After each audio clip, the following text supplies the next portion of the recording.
All right, guys. This is the Shillan show on Sherdog.com. The first voice you heard is the great voice of Mr. Ben Duffy. I am Keith Shillan. We're recapping all the action from UFC 270 Ngannou versus Gane that just went down at the I'm not what arena, but in Anaheim, California. We got the Honda Center. I'm sorry, of course, the Honda Center. Ben, how you doing, man?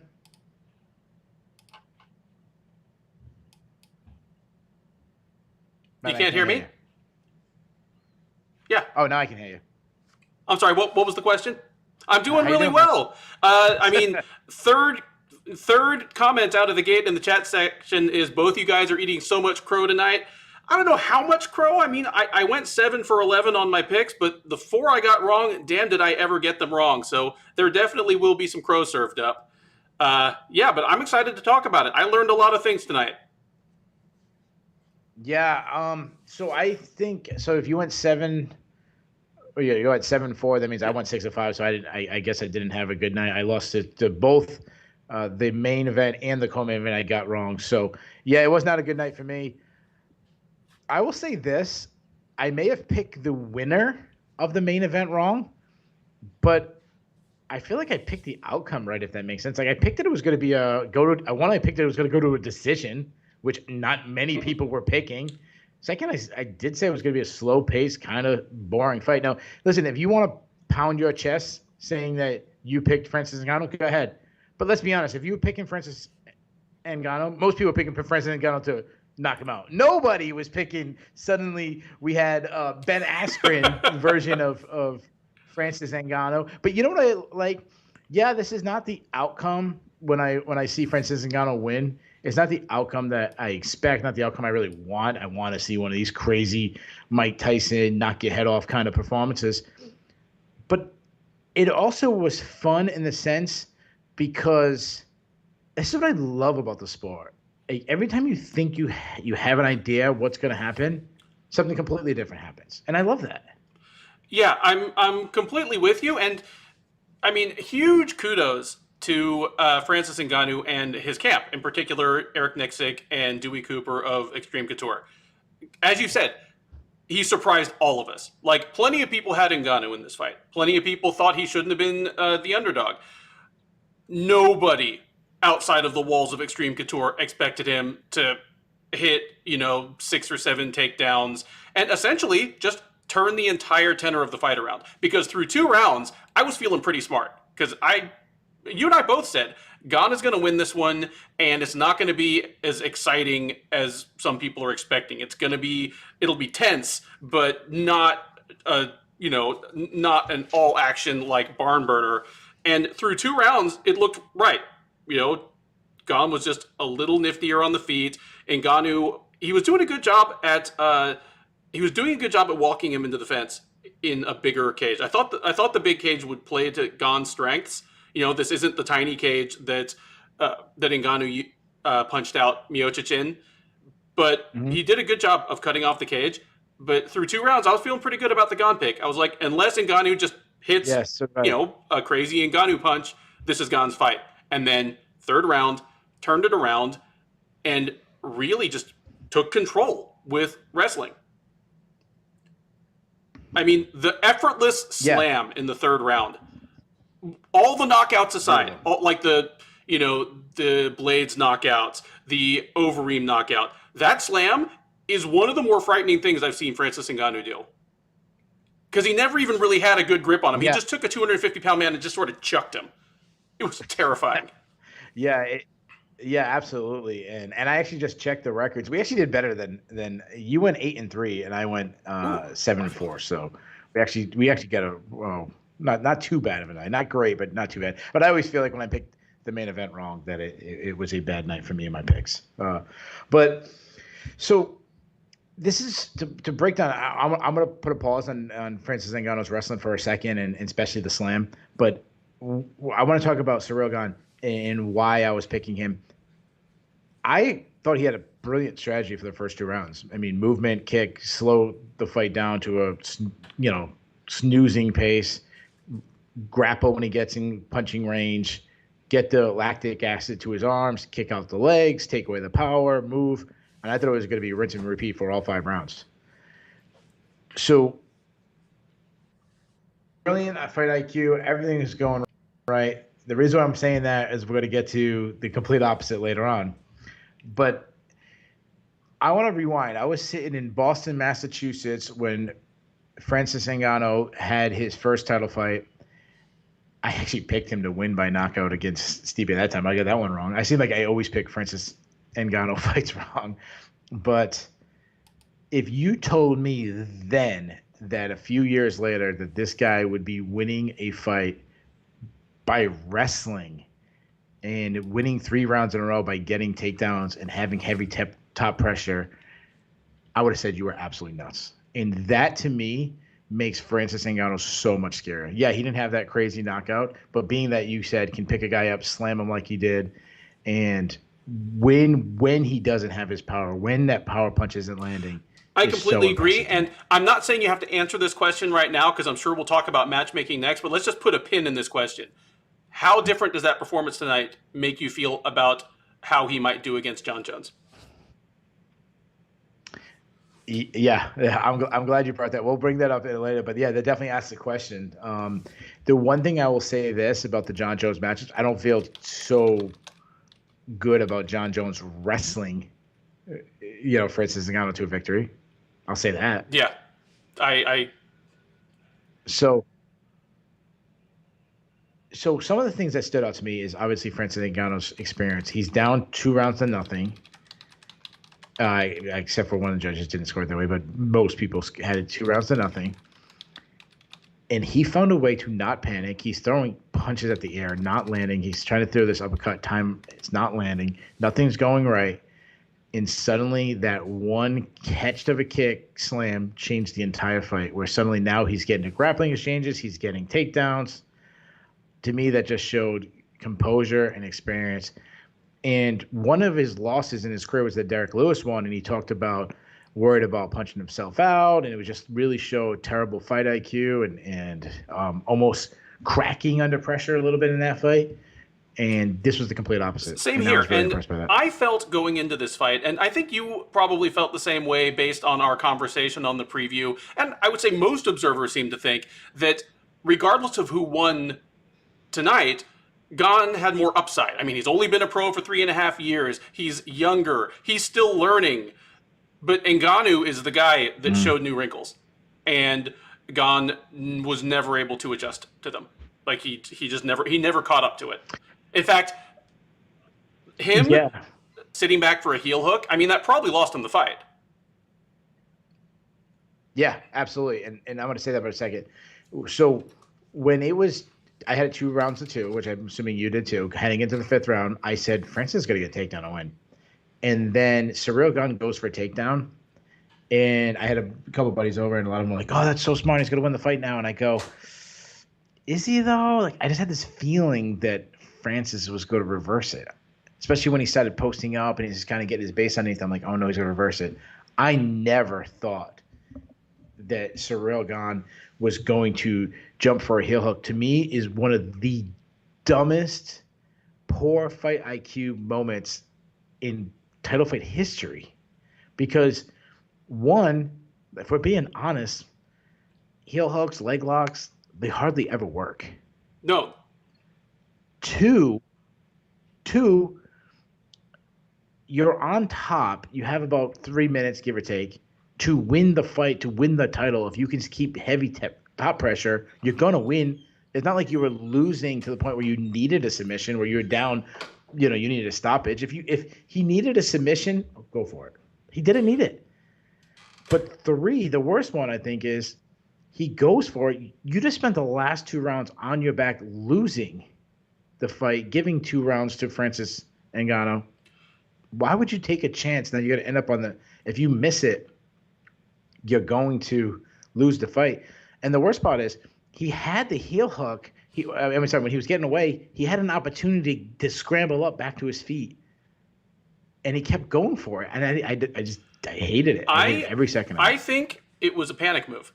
I think he felt like Ngannou was going to get back up, And once they were back up, Ngannou was going to be able to take him back down. I think there was a bit of desperation in going for the heel hook. Kind of the same way as, well, why did Ovince St. Preux get so many shoulder chokes? Because so many guys would slap on a guillotine and just hold on to it out of just terror of just, either being slammed when they were still on the feet or getting ground and pounded once they were down. So they're just holding on to the desperation guillotine and they end up going to sleep. Like, I think it's a bit of that from Gunn. Like, he maybe 5% to get that heel hook is better than whatever he thought his percent chance of winning was if he just stood back up and disengaged. Yeah. Sword Song said, I don't think he could hold him down at that point. That very well might have been the case. He might not have held him down. Then let him go back to your feet. You're winning the stand-ups on the feet. Like, that was not bad. Heading into the 5th round, I thought that's where you got to win the fight anyways. Punching, kicking, moving. I don't know about that. One, sorry, who was it? Tapper Snap 247 said, thoughts on Maynard and not Dana putting the belt on Francis. To be honest, I had friends over. There's people over who kind of chat, and I didn't really notice that.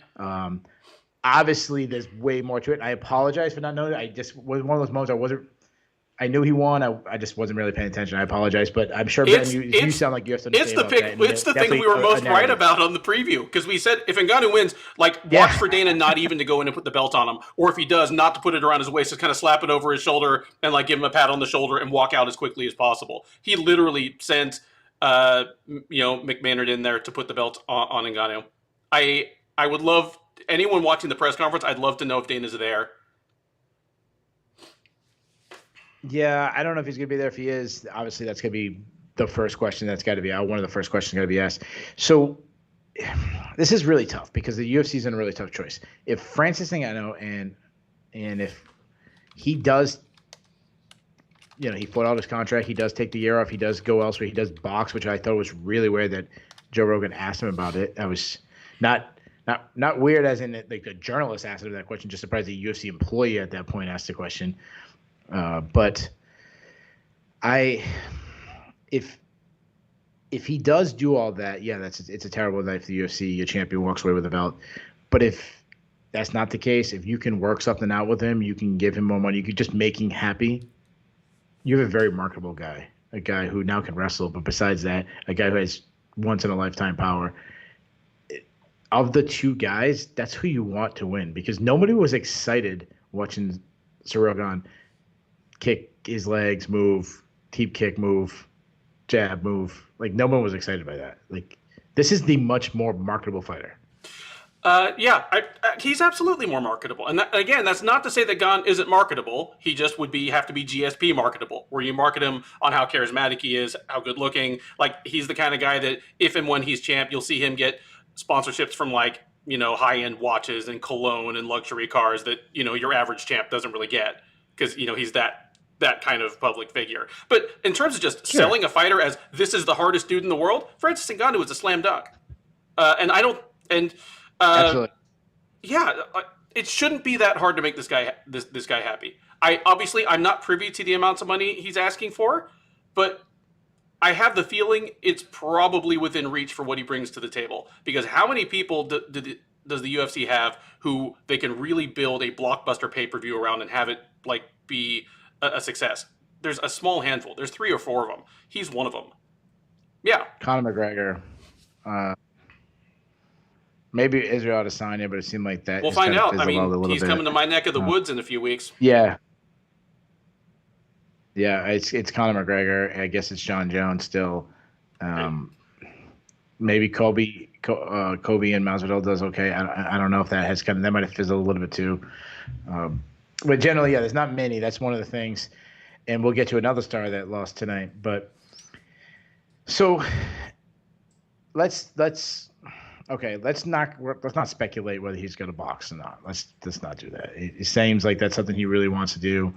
Whether he actually gets a fight with Tyson Fury or one of these other big name heavyweights, whatever. I can tell you exactly what's going to happen. He's going to lose. He's not going to win. If he boxes Tyson Fury, he's going to get the shit beat out of him. Is it worth getting the shit beat out of him for the payday? Well, absolutely. Does he go elsewhere Well, I've always had this thing like about Bellator. I always say like, don't sign fizzled out UFC talent. Well, if you can get the reigning heavyweight champion, then you go get him as much as bad as possible. But say they get a deal worked out, the next fight has to be John Jones, correct? If Jones wants it, yeah. I mean, it's Jones is out there orbiting as well. But I mean, I think Jones has the right to jump the line. He's got the opposite, whatever the opposite of the get out of jail free card is. Although he obviously has that too. Yeah, Yeah. it should be Jones, and that's where I come back to. Did tonight's performance make you feel different about Ngannou's chances versus John Jones, or Jones's chances versus Ngannou? Well, I'm gonna say something that might surprise you. Well, I already gave away that I think John Jones would struggle a lot more with the wrestling, especially because John Jones' wrestling has faded from, if we're being honest, than his early part of his career. He would struggle a lot more with the wrestling of Francis Ngannou than I expected. And what impressed me, not necessarily that Francis Ngannou won wrestling, which obviously surprised me, but also there was like grappling exchanges too. There was things in that. But what makes me feel better, if I'm a John Jones backer, what makes me feel better, I believe John Jones can do the same thing Ciryl Gane did for the first 2 rounds. Agree.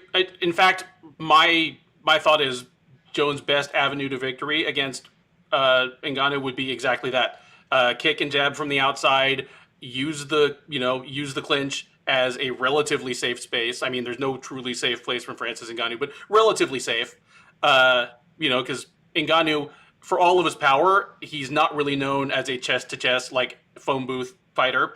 Like boxing ranges where he really kills people. But it now makes me wonder if he tries that, because, I mean, what's Jones going to come into the cage at heavyweight? Probably about 240? Like, does Ngannou just scoop him up and dump him on his head? They're saying he's coming in and he's weighing around 260. I mean, I find that hard to believe. I mean, some of the things that I posted with his, when he's all jacked up on Instagram and stuff, like, they're saying he's that heavy. Is that true? I don't know. But I'm reading the comments, and Sword Song says, hot take, I think Stipe deserves the next title shot, basically over John Jones. Let me ask you this, and this would be for Sword, and this would be for everyone. Whether John Jones deserves it or not, I can understand the argument for Stipe. One, he's probably the greatest UFC heavyweight of all time. He's also, it's 1-1, so there should be a trilogy fight in that. But there are certain people that jump the line when they move. And John Jones has done enough to me in the light heavyweight division to deserve a title shot. I mean, Daniel Cormier got a title shot, Randy Couture, like there's many guys. Israel Adesanya moving weight class. I mean, there's an example of guys changing weight classes, getting the title shot. Nobody in the history of the sport has done more than John Jones, in my opinion. And I think that, but even more of a question. If you could only pick one fight to watch, would you rather watch Francis Ngannou fight Stipe Miocic for a third time, or would you rather watch Francis Ngannou fight John Jones? I'd absolutely rather watch him fight John Jones. Hell, I'd rather watch him fight Derek Lewis for a second time than watch him fight Stipe for a third. Because I think if he and Lewis fight again, there's no way it's like the first one. Yeah, okay. But I would still rather do the trilogy. But my point is if you could only pick one, it's John Jones. Like, and one of my friends, I had guys over, and these are casuals of the casuals. One guy kept asking me how to pronounce Francis Ngannou's name and this and that, which is funny because he watches every pay-per-view with me, but that's about all they watch. And I said, I asked him who's next, and I said, John Jones, and they're like, are you still in John Jones? I'm like, you guys all know who John Jones is, right? I'm like, and how many pay-per-views would they sell? Like, yeah. And like, you guys be excited to watch it, right? Yeah. He'd knock out John Jones. They were all saying, I'm like, you say that? Yeah, when was the last time you said that about John Jones? That's my perfect example why you booked John Jones. And I'm not one of these John Jones. I think he's the greatest fighter of all time. I'm not a John Jones fan. I know a lot of people want to see him get hurt, personal reasons, outside. Fine. If you want to hate John Jones, he gives you plenty of reasons to hate you. I am not defending him. I'm not hating him. My point is, being that there's a group of people out there who says, well, if John Jones fights Francis Ngannou is going to knock him out. When was the last time we said about anybody fighting John Jones? Yep. That's why it's so intriguing to me. Yeah, I mean, the last time we thought he was fighting anybody that had a reasonable chance to do that. I mean, are we going back to like the Rampage fight or something? Yeah, I mean, people will say like, "Oh, Thiago Santos has the power to knock him out," but you might be saying he has the ability to do that, No. but you weren't picking him to do it. Yeah. I'm saying people are actually picking him to get knocked out. There's no guarantee that Jones would even be the betting favorite coming in. Yeah, that's my point. I don't know if he would be. It'd be a pretty close line. And when was the last time John Jones wasn't not only a favorite but a massive favorite? I mean. And I don't remember what the second DC fight line was. He was a big favorite. But I'm assuming that one was probably what the closest. Mm-hmm. Was he really in the second one? Okay, but my point is, I don't know, the second Gus, I don't know, one of them. Yeah, I'm sure there was a fight there wasn't. But this would be the closest line since he was an underdog. The years when he was the rising contender. Yeah, it's even if it's not in a strict meritocracy sense, the fight to make, it's the fight to make for every other reason. Like, even your biggest purist can't be that mad at that matchup. It's not like Conor McGregor, like, constantly jumping the line to title shots. It's not even remotely the same thing. Yeah, and I know there's always going to be those people. There's going to be the people that talks about picograms and things, performance-enhancing drugs. John Jones is never going to run away with those. There's always going to be those people. And that's fine. I'm okay. If you're into that, I get it. I shouldn't say into that, but I mean, if that's your argument against John Jones, go for it. If there's always going to be people that believes that your life outside of the cage should line up with title shots and your ability to perform in the cage. I like that argument even more than the performance-enhancing drugs. But I'm not holding that against John Jones. But if you want to, go ahead. But you can't just use the argument of he hasn't won enough or that he hasn't won at heavyweight.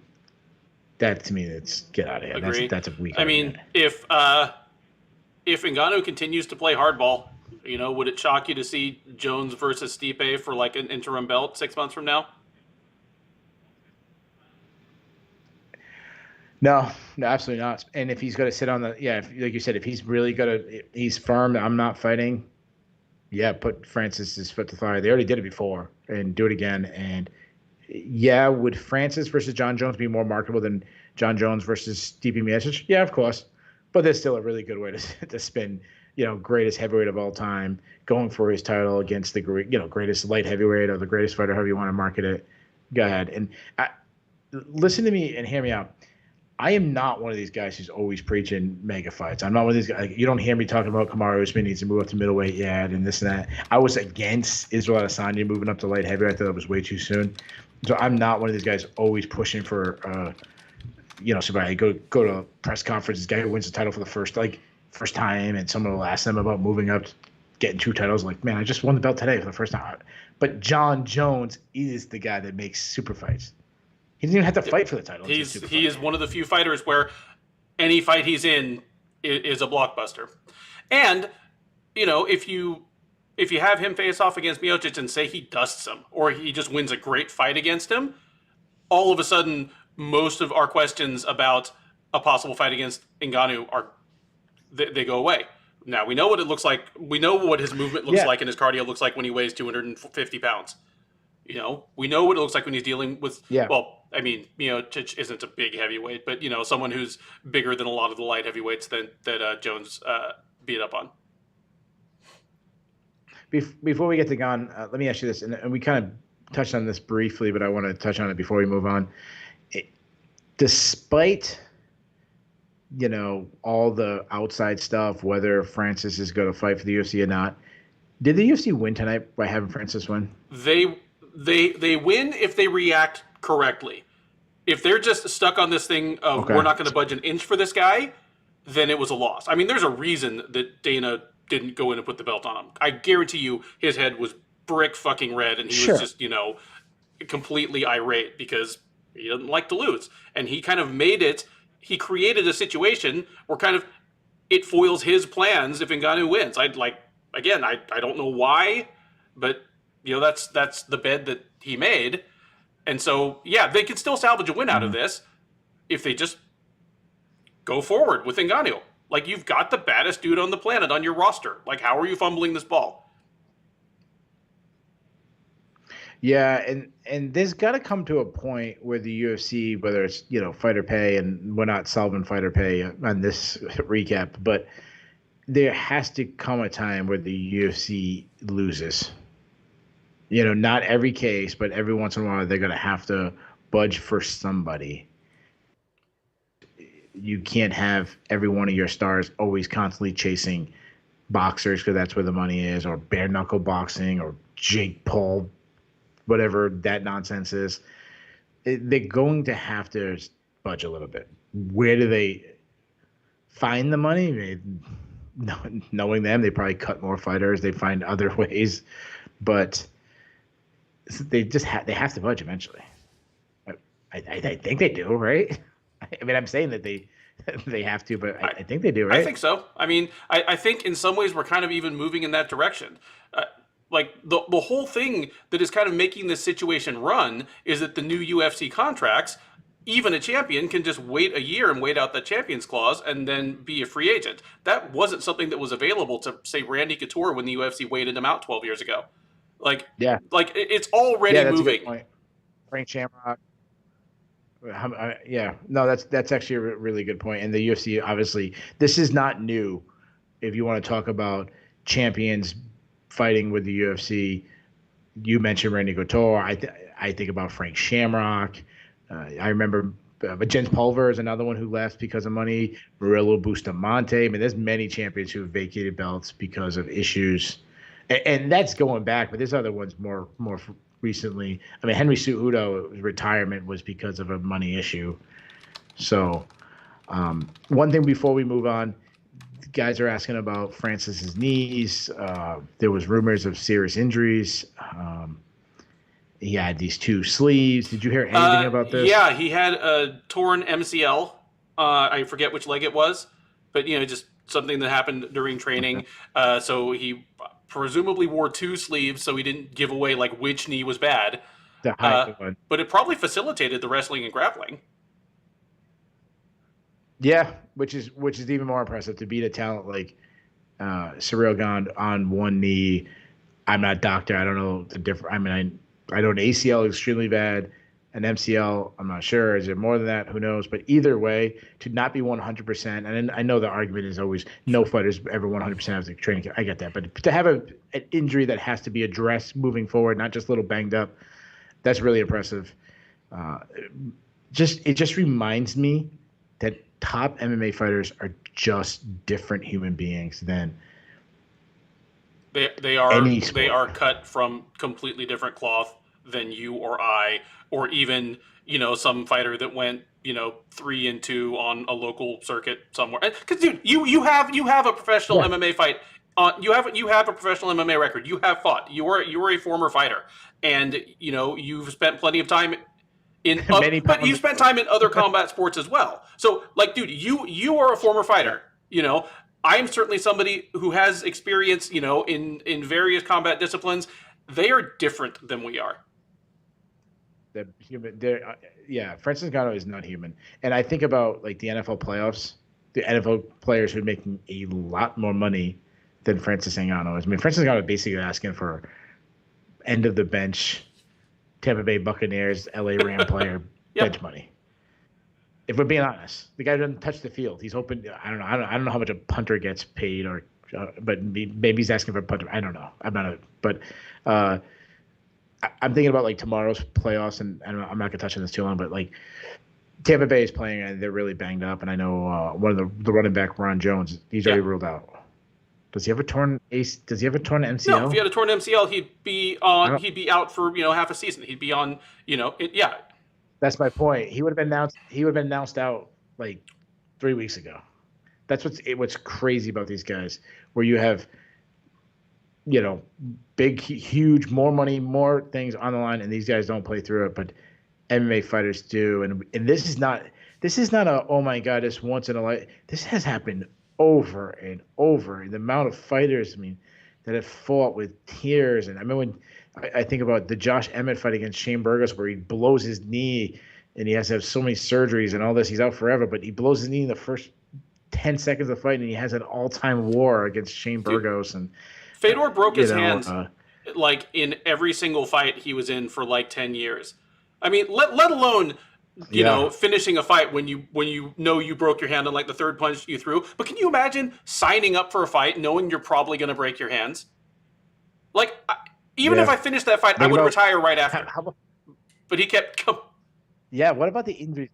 Remember all the injuries Robert Whittaker suffered against Yoel Romero? Then he has to still fight 25 minutes against Yoel Romero, who is still might be the scariest MMA fighter in history.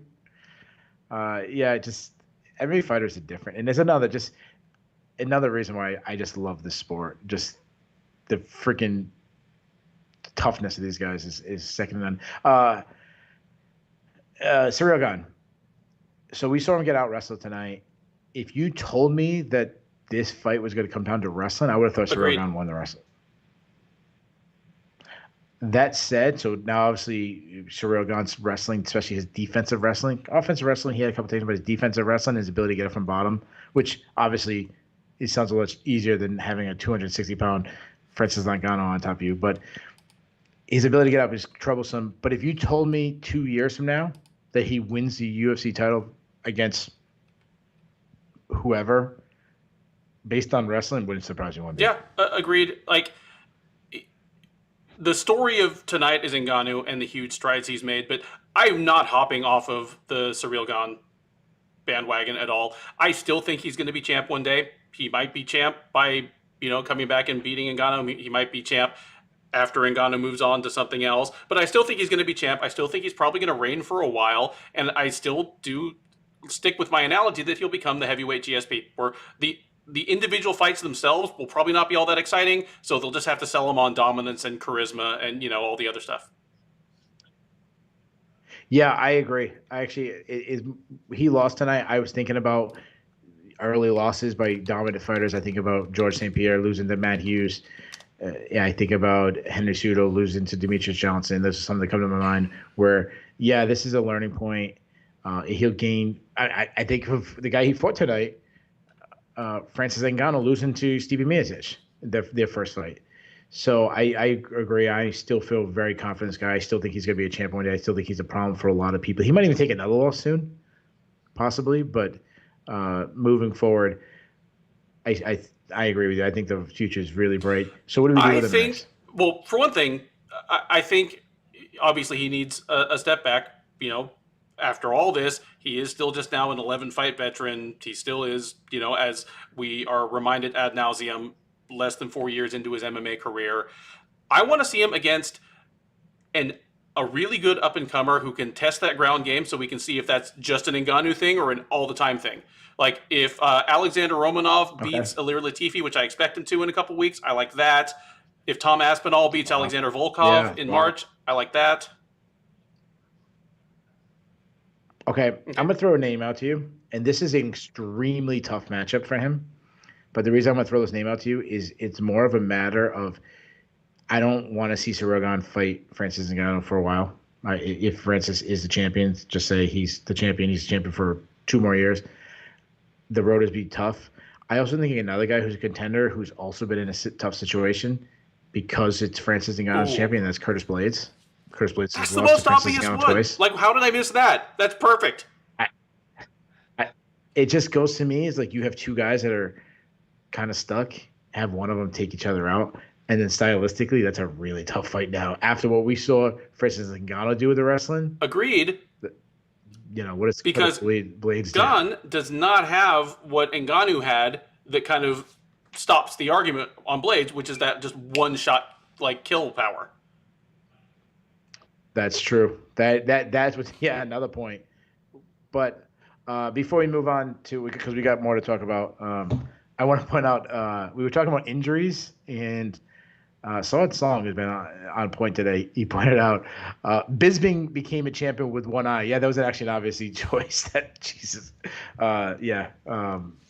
Good call there. So let's move on to the co-main event because I think we got a lot to talk about between Brandon Moreno versus Deiveson Figuereto, as this is the one fight in 2020 22 that we disagreed on, and you had it correct. But It's so. Let me ask you this. I don't know. I have not looked. I looked at MMA decisions to see what the majority won, but I wanted to ask you on air. Be surprised. I just kind of grazed counted. I didn't see who you scored it for. I did Who score you the score fight, the fight for Davis and Figuereto. And if you scanned MMA decisions, Okay. it was about 2-1. Like, Figuereto over Okay. Moreno. Plenty of smart people on both sides of it. Yeah, so I scored it for Moreno, but I'll say this, and I expected it to be about 50-50. I want you guys just give me one word, and one thing I love about the chat is guys are very respectful. If they disagree, no one insults, but none of that. Just give me one word. Who'd you score to? Just Figgy, Moreno. Yeah. I'll say this. I gave it to Moreno.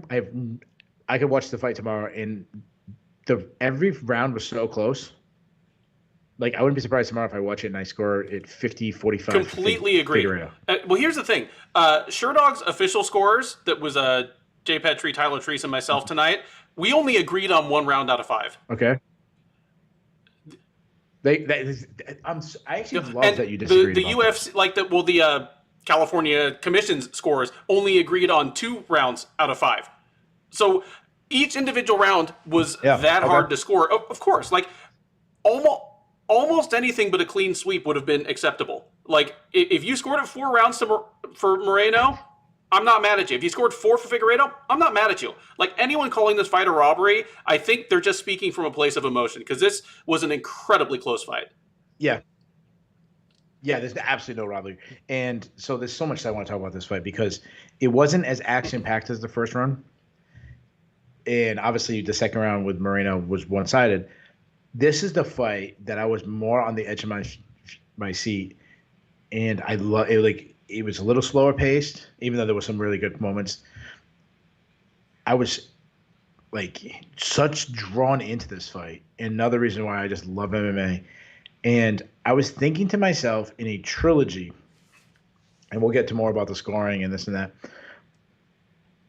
But I was watching, and I think about all the trilogies we've had, and there's a reason why there's trilogies, because one guy wins, another guy wins, and it just becomes a great rivalry. Have we ever had a trilogy where 2 guys are so equally matched? Skill. If they fought 100 times, I think they'd win 50-50. They would, maybe, but even though they've been incredibly closely matched so far, and even though Figueredo won tonight, or at least I thought he won, and the judges thought he won, I feel like things are creeping in Moreno's direction, because some things that we had believed like gospel going into this turned out not to be true anymore. Like, Figueredo's power, like, I'm not sure Figueredo had the power advantage. And well, that one's tough.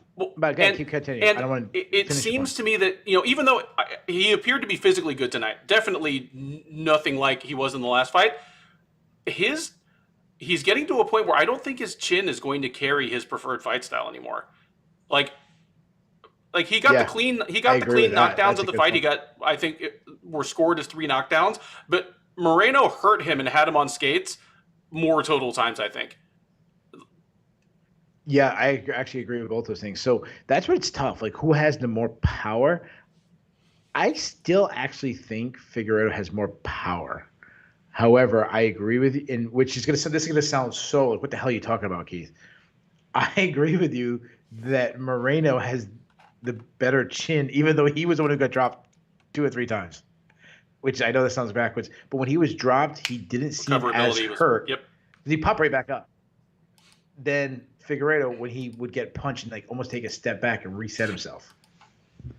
So yeah, I agree with you, but that's what was so amazing about it. I love this fight. It was going into the 5th round, and I'm sitting there saying, "Oh, the winner of this round." I think I have no idea what the scores are, but I'm like, I think it's coming down to this 5th round.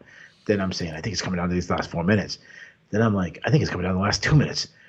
And then I'm like, I think Figueredo's got the round. And then all of a sudden, Moreno gets a flurry at the 10 seconds, and I go, oh my God, I don't know who to score. So that's another reason why I said I had no idea who to score for. I was like, man, Figueredo got the knockdown, but how hurt was Moreno? The Moreno landed probably like exactly what you're saying. Moreno landed the better shots.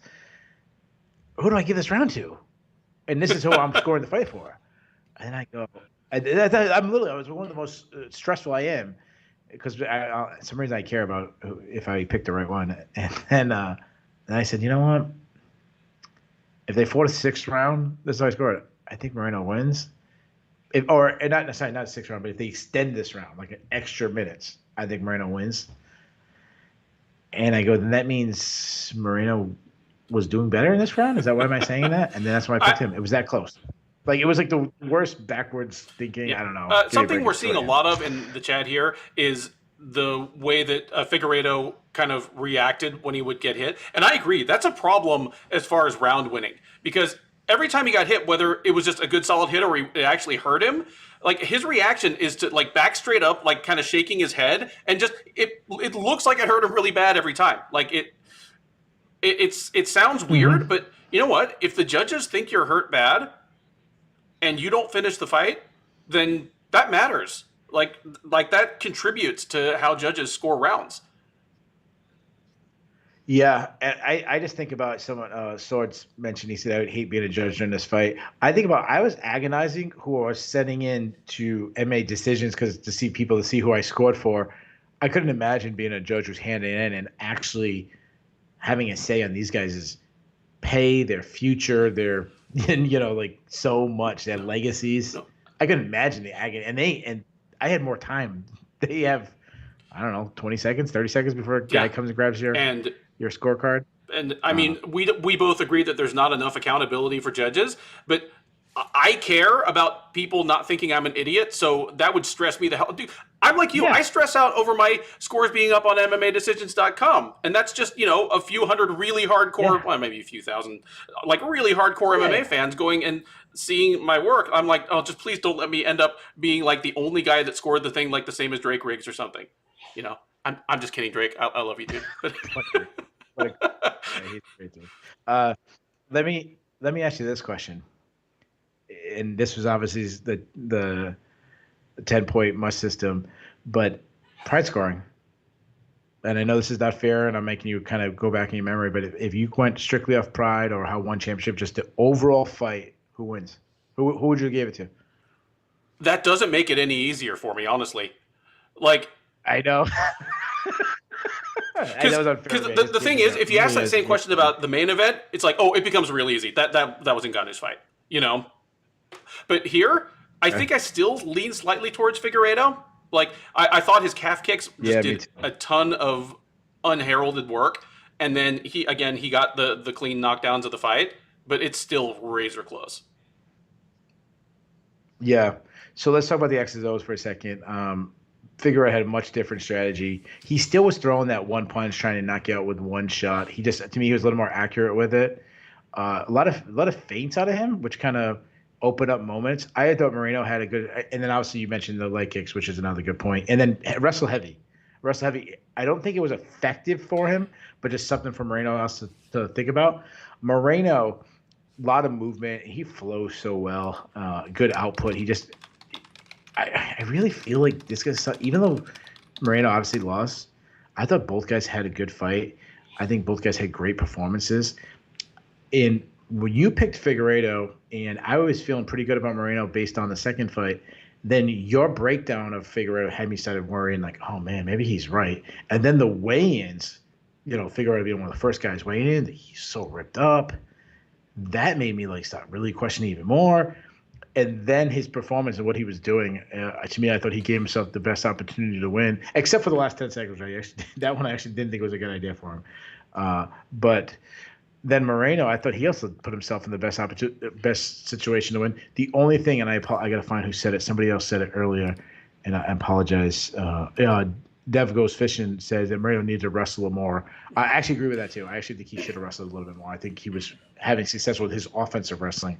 That's the only thing I think would have helped Moreno maybe get a decision if he wrestled more. But overall, I thought both guys I thought they both fought their best fight, and just Figueredo was just slightly the better man tonight, which is, again, kind of how I saw it. I was like, I think the best versions of these two guys, Figueredo's a little bit better fighter. Two things that impressed me, and I'm sure we're getting ready to move on, but You mentioned a couple things that he did. The leg kicks. I mean, leg kicks are an investment in attrition. If you come out throwing a lot of leg kicks, it's almost a message that you expect this fight to go deep. You know, if you think you're going to knock the guy out in the first round, you don't do enough leg kicks. That's why Justin Gaethje never throws enough leg kicks, because to him the third round doesn't really exist until he sees it. Also, yeah, which is ironic. That's some of the best. Yeah, and maybe also wrestling, like trying offensive wrestling, that is a move from a guy who is not scared of his gas tank. Yeah, which was the case in the main event with Saragon, which is why I thought it was a brilliant strategy early. Those two things together. I want to say something. I know you agree with it, but I want to see. Let me ask you this, and actually, I think you agree with this, and I'll ask you guys in the chat if you agree with me, or am I being a boomer or something? Just because something is cliche does not mean it is true, or especially because a saying is popular does not mean it's true. And this is the saying I want to say: you have to beat the champ to win the title. No, you do. Yeah, you know how you beat the champ? You beat him in the criteria of a fight is scored by the rules. You don't have to break his nose. You don't have to knock him down. No. You don't have to submit him. You have to win 3 out of 5 rounds. And before someone corrects me, I understand it can be 10-8 rounds. I'm just generally speaking. Yep. That's it. I had a friend over, and he's a loudmouth, but he's one of my best friends. I love the guy, but he was saying, no, in a close fight, it has to go to the champ. And I go, the Bucks are playing the Rams tomorrow. The Bucks are the defending Super Bowl champions. If the Rams, at the end of the game, if the Rams have 28 points and the Bucks have 27, the NFL doesn't go, okay, we'll have the Bucks go to the next round because they're the defending champs. They only lost by 1 point. You know what I mean? Like, it's how silly. Stupid is that? It's been taken out of context almost since the beginning. Like that saying came into existence when Muhammad Ali was talking about guys fighting for a title that had been stripped from him and he'd never actually lost in the ring. And so when he was talking about like Frazier and Foreman being like, for either you guys to be the champ, you got to beat the champ. But he wasn't. Yeah, like he was talking about like an absentee champ coming back. Like that's something like Henry Cejudo could say to people when he comes back. But it's not talking about incumbent champs getting preferential treatment from the judges or getting the benefit of the doubt. Like, yeah. And here's another thing. I hate when people say, "Oh, that guy's not the real," which your point you're saying about Muhammad Ali. Oh, that guy's not the real champ. He never beat that one. Well, I don't have it in front of me, but what do they call it? The lineal champ. I don't think anybody in the UFC right now is the actual lineal champ. I would love to find out. Like, if you go back deep enough, there's somebody who left. I would love to find out who the lineal welterweight champ is, since like Pat Miletich went and like lost 2 fights outside the UFC while he was champ. Like, exactly. Pele Landy Johns is like. I'm sure. I'm sure our very own Caposos we could find it in like 10 seconds. But yeah, all right, so here comes the major what is next. So it is in a trilogy. It is 1, 1, and 1. I didn't even want to ask the question, man, but I have to. Is the next fight a 4th fight? Here's the thing, man. Guys? I hate immediate title rematches. I hate them. Me too. This one, me too. I would rather they didn't. Like, and I'll tell you if you want to know what I would like them to do. But if they decide to do this, I'm not jumping up and down and screaming about it. I'm not that mad. I mean, if we get one more great fight, so be it. Yeah. I'm gonna say this. And I can't believe I'm saying this. And if you told me on Wednesday when we were making these picks that I'd be saying what I'm about to say, I would have been like, bite your tongue. If I'm running the UFC, I'm booking the 4th fight immediately. I can't believe I'm saying this. And the reason why is a couple things. One, it is the most intriguing matchup still in the division. Two, it's a division that needs you haven't had excitement as very few times. I mean, when Henry Cejudo beat Demetrius Johnson, that was a real high moment. When Henry Cejudo defended against TJ Dillashaw, that was probably a pretty high moment. But overall, it's not. And then obviously Moreno beating Figuereto and the speech and everything. But you actually have a real rivalry at flyweight, and it needs to be finished. I'm worried you get a Conor McGregor, Nate Diaz situation where you might have missed out on. I don't take a chance. I don't take a chance of one of these guys losing. Again, I'm not mad at it either.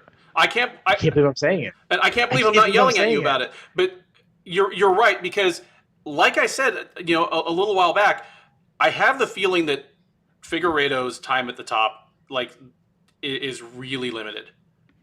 Like if they decide, okay, let's let them go off and fight some other people, we could just see, Figueiredo get knocked cold by a couple of contenders, and we never get this fight again. Yeah, maybe they need to strike while the iron is hot. I won't be mad if they do it. Yeah, yeah, and Moreno is such a star. That was one thing that I knew the potential of a star, and Moreno was there. And obviously that star went down a little bit tonight, but all week he was the star of the week. And I understand they're in Anaheim, Southern California, very close to Mexico.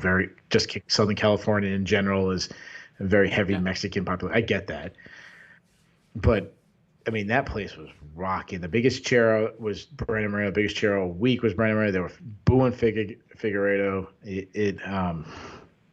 So you also have the star in the division that you've been trying forever, that everybody likes the guy. And then how about this? And I don't know if this is possible with COVID and whatnot, but how about the balls on Figueredo says, I want the next fight to be the fourth fight, and I want to do it in Mexico. What does a champion say? I want to fight. Yeah, that's like some Rocky IV shit.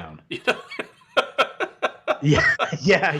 Good call. That's what we should think of with Figueredo. That'd be awesome if Figueredo was training in Mexico. He's got a cactus on his shoulders, running. Yeah. I'm so intrigued with this rivalry. So and it's so funny. This is how crazy I know I live in the moment. I know I Ben, I think you live in the moment a little bit, but I'm the worst of the two. I'm the one who exaggerates a little bit. I'll say this. I was saying Figueredo shouldn't have got the third fight. And I know I'm being a hypocrite. I ain't doing the biggest 180 of all possible and now saying let's give a fourth fight. It's crazy. Anything else you want to talk about this before we move on? No, I mean just that. If Moreno had won, the matchmaking is a little bit easier and more straightforward. But here, they're probably going to make this. If they can do it in Mexico, oh, good grief. If not, just pick your U.S. city, right? I mean, Houston would eat it up. Anywhere in California would eat it up. Phoenix would eat it up. Yeah. San Antonio is right on the line in Mexico. I don't know what the size of arena in San Antonio. I know that's a San major Antonio, city. The Spurs arena is Oh yeah, of course, yeah. I said we're going to move on, but let me ask you one more question. Because again, let's be honest, the rest of the card is it's a fight night. As star power as the top two. It's a fight night, that's right. So we'll spend a little bit more time on the main event, the co-main event. If Figueredo does defend his title, they decide to wait. Who are you putting next? Is it Pantoja? Is it the winner of Askarov, Kai Kara-France? I think the winner of Askarov and Kai Kara-France makes sense. Just because Figueredo and Pantoja have already fought, and it was 2.5 years ago. It was a good fight too. But yeah, if you don't want them to fight each other immediately again, then Pantoja is a great guy for Moreno to fight next. Yeah, I was kind of going like this. If Moreno won, I was going to go Askarov if he beats Kai Kara-France because they had the draw with Moreno. If not, go Pantoja. And the reason why I picked Askarov over Pantoja is because he owns a win over him fairly recently too. So it kind of being a purist for once. Then go Pantoja, and then If that didn't happen, then maybe do Car France if he won. All right, let's get to the rest of the main card. Actually, do we have the awards yet? Let me see what we've got. If we have the awards, I've got the awards. We'll throw. Okay, so Ben has the awards, so he won't guess. The way we do the awards, guys, and I know there's a little bit of delay between when I'm talking and when it gets out, so I'll wait a while.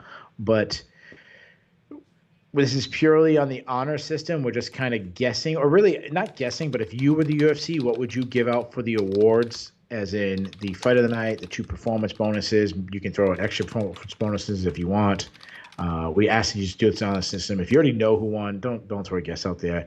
So to me, the fight of the night is the co-main event.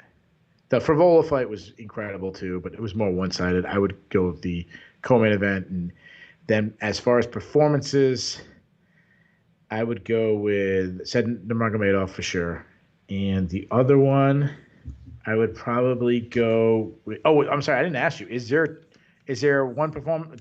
Yep, it's the conventional format: 1 fight of the night, 2 performances. Okay. So, and then I'm really stuck between Jack Della Maddalena and Michael Morales. I'm gonna go with Morales because of the level of competition. He took out a tough veteran in Trevin Giles instead of a short notice Rodriguez. Who's only 4-0. That's what I would do. Let me see the comments section. I'm sorry, I forgot to scroll down.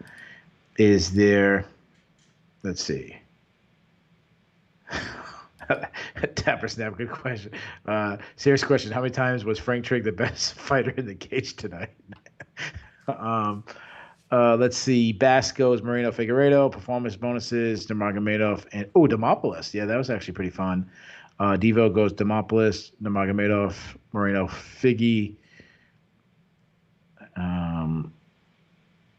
So that's a couple. I'll read anybody else's if you get them in. Ben. Well, I don't know if Boss was guessing or telling, but that is correct. Fight of the night: Moreno versus Figuereto. Performance bonuses: Saeed Nurmagomedov. You cannot tell me he's not related because it is a country of 3 million people and 4 last names. He is absolutely related to Khabib. And Demopoulos. Don't ever get between a stripper and $50,000. I owe that one to Tyler Treese. He threw that one out in the Sherdog Slack, and I just about fell out of my chair. Oh, nice job. Yeah, I don't know how I feel. I mean, obviously it was a nice armbar, but you don't get almost knocked out in 150K. It was. It was a nice armbar, but it was a very nice armbar. But it's not going to make our submission of the year list by the time all is said and done. And it was against a not good fighter. I'm not sure how I feel about that one. Yeah, I would have went with one of the other guys, but it is what it is. Maybe it's a way of getting her to stop. Well, she did. She stopped stripping. Like she said, like 2 months ago. She finally quit. I guess her dad let her quit. Oh, did she?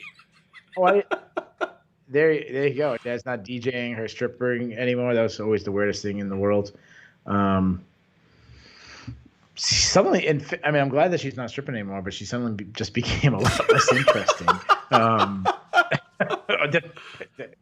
No. I mean, hey, like everybody's got a backstory. Ngannou worked in a salt mine. She worked on a brass pole. Like we all, they all did what they had to get to the point where they could fight professionally full time. Yeah, that's true. That is part of her backstory. So before the title fights, we had, oh God, people are loving their dad let her quit line. Before that, we had Michelle Pereira versus Andre Filo. Talk to me about this fight. I was really entertained by this fight. Yes. Here, let me go back to my notes. Okay. I'm going to say something. All right, while your you're doing that, okay. This is what stood out for me. Just at one point, if I can only talk about this fight, is imagine Michelle Pereira losing the first round and then winning the last 2. That's just what's shocking to me. Not shocking that happened, but just when we talk about Michelle Pereira, that's usually not what we say. Dude, it's a weird thing because he still does wild stuff. Like what he's proven is that Yeah, he can still do, like, he did 4 or 5 Superman punches, like, jumping off the fence. He did plenty of, like, weird spinning stuff. That doesn't gas him out. What gasses him out is getting yeah, backed up by somebody. Just walking backwards drains this man's tank. yeah. He looked so tired at the end of the first round just because Fialho was in his face. Once he was controlling Yeah. the pace, he had all the gas he needed. Yeah, and it's surprising. This is what and again, I know I sound like a broken record. What I love about the sport, I love seeing change. I know I forgot who it was that was kind of busting it up about getting the main event wrong. I love being surprised. Like I love being wrong. It's like, don't you like when you watch a movie and it has like a surprise ending? Yeah. Don't you love that? Like Sixth Sense, spoiler alert, Sixth Sense, surprise ending. Like I love that. That made the movie great. And I feel the same way. And even Fialho, being that this is a guy that kind of crapped out of PFL, crapped out of Bellator, goes on a nice run and is in the UFC having a really fun fight against Michel Pereira and looks like a good addition to the UFC roster now. He's still only 27, man. Like, getting with the right camps, like spending time with AKA and now with Sanford MMA, it's done wonders for him, and he's still not a finished product. It's funny to think that these guys are 27 and 28, and in one case, I had simply written him off. In the case of Fialho, as probably never going to be UFC level, and in the case of Pereira, I'd written him off as, okay, the book's written on this guy. He's going to stick around the UFC for a while. We're going to get some fun highlights, but he's never going to be a contender. But you know what? He is creeping into the rankings of what I always called the toughest division in the UFC to get ranked in. Yeah, well, the two things always stand out to me. One, he's so explosive. I mean, the athletics and explosive, that's always going to be a problem because of that. But two, yeah, he does all these wild stuff, jumping off the cage and rolling thunder kicks and all this stuff. But because there's so much stuff he's doing, there's so much variety, you can't really get comfortable against him. Even when a guy Fialho, who, to his credit, stayed very composed, was kind of trying to march him down, trying to work very technical boxing style, you're still getting hit from all different angles. It's a baseball player going against a pitcher who's not just throwing a fastball. It's the pitcher has the fastball, then the cutter, then the slider, then the knuckleball, and has all these things. I would love to see the stat on what his takedown percentage is, like offensive wrestling. Because anytime he busts it out, he doesn't just get the takedown, he shoots right through a man's hips and slams him. And I think part of that is because it's always a surprise. But in terms of just opportunistic, reactive takedowns, it's becoming more and more of a weapon in his arsenal. Mary Chang in the chat says, Andre's skill set is good for about one round and then he's toast. I actually kind of agree. Like, his boxing, just he never stopped throwing, and just because he's such a school boxer, he always kind of throws pretty straight punches, has his feet under him, but his guard started to, like, kind of sink down. It got sloppy. His game got sloppy. And I don't know if it was fatigue or just, he was out of sorts because Pereira all of a sudden turned things around and was in his face. But yeah, like I kind of agree that things started to fall apart for him. So Pereira is on a winning streak. He's very, I think besides being on a winning streak, getting a win on a pay-per-view always obviously gives you a little bit more eyeballs. Feels like a bigger moment because of that. I want to matchmake him for a second. Like, moving forward, I mean, he's not a joke anymore. He's not just entertaining. He's winning fights now. I know, again, Fialho is what he is. He's not, like you mentioned, he's not a huge talent. I think I'm a little bit higher than you are, but again, he's lower level of the division. No, I'm not down on Fialho. I'm glad he's in the UFC. Like, he's a completely different fighter than he was even just 2 years ago. I mean, this fight only came together because the Muslim Salikov fight fell apart. I still like that. Or if you even want to give him more of a bump up, you could give him a Randy Brown, Nico Price type, All right. Are you ready? I'm going way higher than you. Just because of the entertainment, and I feel like his next fight should be on a pay-per-view again. I'm going way higher. He does not deserve this fight, but the other guy at this point, you get nothing. He's a top contender, but you get nothing out of him by beating other contenders at this point of his career. To me, it's like, put him in fun fights. I put him against Stephen Thompson. That is a really, really interesting fight. And, like, how crazy and would that be? Obviously, they haven't made that fight, so I haven't done any tape study on it. But off the cuff, it would not surprise me if Thompson just made a complete fool out of him. Or Like, just absolutely. made him look like a clown. Or it wouldn't surprise me if Pereira just decided to do the Bilal Muhammad thing and just, like, take him down and mash him. Because I'm sure he's physically stronger, you know? To me, at this point, Thompson fighting other contenders, say Thompson fighting Sean Brady, does absolutely nothing. He just knocks Sean Brady out of the contention, or I mean, it might. I guess you could say it would put Sean Brady higher. Bass throws out Robbie Lola. I feel Robbie Lola fits the same way that Stephen Thompson does, like kind of category. How about Robbie Lola versus Stephen Thompson? Actually, now that I think about it. Welterweight hard to make a bad fight. Great division. But this is a really entertaining fight. Before that, on paper, and I know it wasn't on the betting lines, but just one of the fights I had the hardest time. Sword's asking is Stephen Thompson booked? He might is he booked? I apologize if he is. Not that I see. No. Okay. No, yeah, I didn't think so either, but I could be wrong plenty of times. So on paper, I thought Cody Stamann versus Said Nurmagomedov, however you say it, Nurmagomedov was a really tough stylistic matchup. I thought a lot of people were looking past Cody Stamann. I did end up picking Nurmagomedov. I did not expect him to run through Cody Stamann. Like, what a breakthrough performance by Nurmagomedov. Just he was a step ahead the whole time.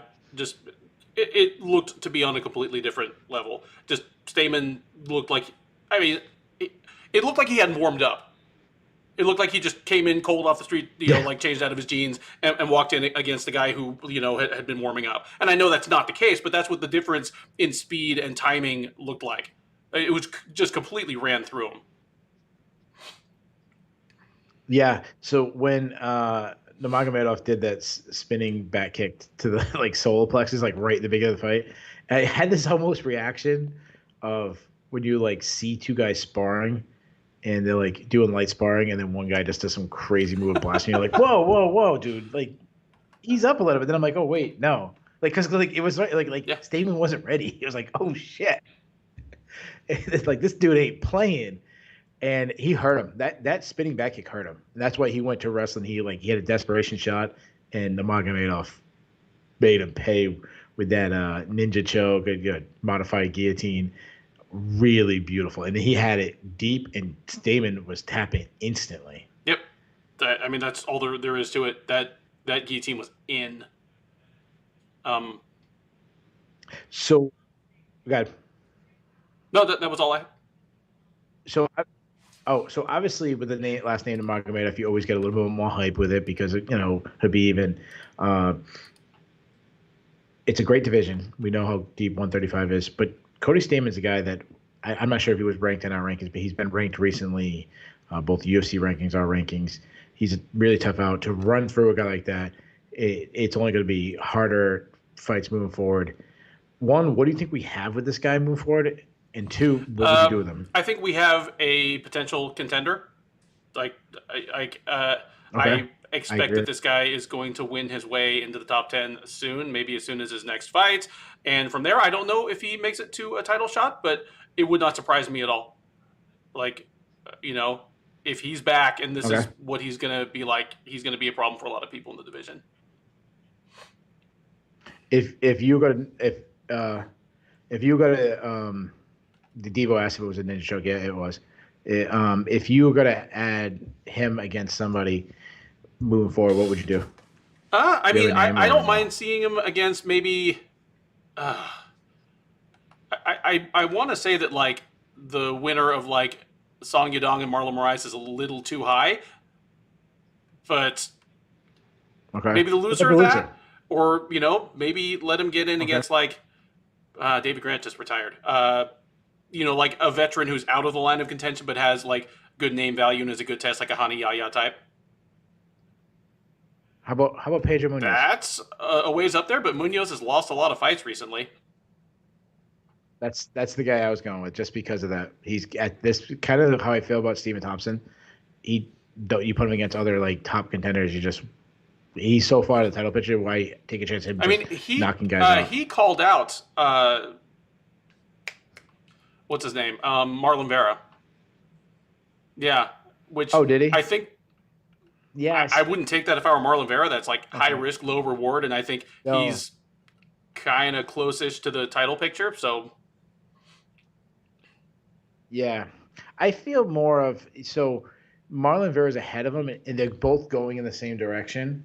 He might have caught up a little bit to Marlon Vera, but it doesn't really like. I always think about matchmaking as like crossing escalators. Like Marlon Vera might be riding the escalator, you're running up behind him, but you didn't. You're not going to crush it. He's going to get off to the next level before. That makes sense. I don't know if that makes yeah. sense. I shouldn't be doing analogies at almost 3 a.m. Yeah, Mary threw out Casey Kenny. Okay, that works. It's hard to make a bad matchup. Um, and the first fight of the main card, Trevin Giles versus Michael Morales. Michael Morales is the guy who I argue should have won a performance bonus. 22 years old, undefeated, and starches Trevin Giles. I mean, this guy's.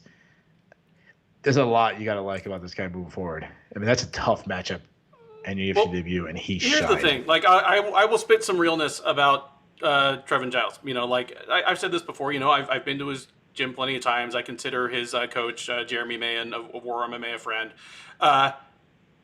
Trevin Giles, there is a moment in the first round and a half of every single one of his fights where he commits just some gigantic brain fart or tactical error, and really the difference is whether his opponent is able to take advantage of it. Gerald Mearshart was able to take advantage. You know, some other guys aren't, and Giles beats him bad. Morales was able to, because honestly, Giles was winning the fight up until that point. It was a nip and tuck, you know, back and forth round, but Giles was winning, and he was winning in the striking, you know, but just made one blunder. Morales leveled him and then never let up. I mean, he gave him every possible chance. One thing I didn't like what Giles did is he dropped him right early, and as he was getting up, he decided to like start clinch wrestling with him. I'm like, dude, you just dropped him. Let your hands go. But a couple things I like, you know, obviously Morales has the wrestling background again. Take that what it's worth being from his country, but he did show some nice things in the wrestling exchanges, which was good. Obviously 22 years old, continue to grow. Good team. And obviously some of the accuracy on his punches was impressive.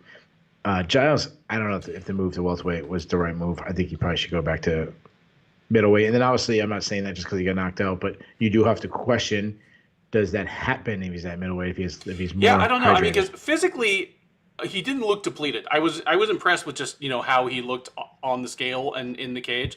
I don't know if that compromised his chin, but I don't hate the move like I did a week ago.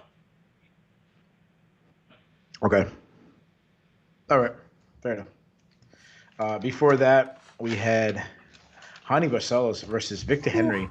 After the couple fights got canceled because of COVID, I know Charles Jourdain and Ilia Topuria, I think Topuria was the biggest favorite as when we made our predictions.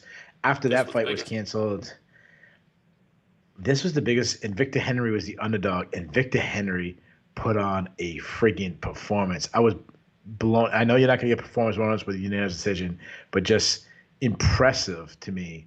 And I know he's like 34 years old and can't get too excited, but Rodney Barcelos is, one, a very good fighter in his own right. Two, in your UFC debut. Three, on a pay-per-view card.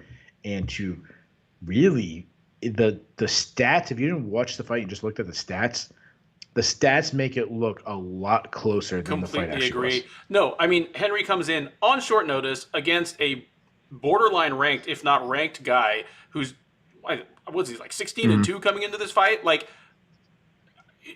there was a reason that the odds were what they were, and I didn't even think of Henry as a particularly live dog because given his tape, you know, in, you know, Pancrase and Ryzen and on like US regional shows, I did not expect him to have a market advantage in the striking. Like, but he badly outstruck Barcelos. Like, this, it was a revelation. So fantastic. I mean, one of the more surprising moments of the night, the UFC booth saying something nice about Josh Barnett in his corner. That's always a nice thing to observe as well. So I guess that hatchet's been buried. I didn't hear and that. it What'd they just say? called him a living legend. Yeah, just Oh, wow. he was like between rounds. Even he's like, let's listen in on the living legend Josh Barnett in the corner of Victor Henry. It was great stuff. Yeah, there was a time where Josh Barnett would not have been mentioned on a UFC They figured broadcast. at this point Barnett Oh, has sunk enough going, rival going. promotions for them that they can like let him back into their good graces. Yeah, hey, I was supposed to be in attendance for a couple of Josh Barnett's main event fights that fell apart for rival organizations. Uh, Things that stood out to me about Victor Henry was one, how composed he was with his striking, his output, working a jab, just touching, like not chasing a knockout and just letting the hit, just the overall kind of like a golf swing, where they say if you try to kill the golf ball, it's not going to go straight. You got to miss it, or you got to hit it with work technique. Just um, landing shots, uh, just beautiful, and then rolling with the punches. He even though he got hit a lot, he wasn't getting hit clean because he really has a boxing setback where when he rolls with the punches. Um, and then I actually liked his post fight interview where he mentioned that his window. He understands he's a little older. His window to win. He only has so long before he can.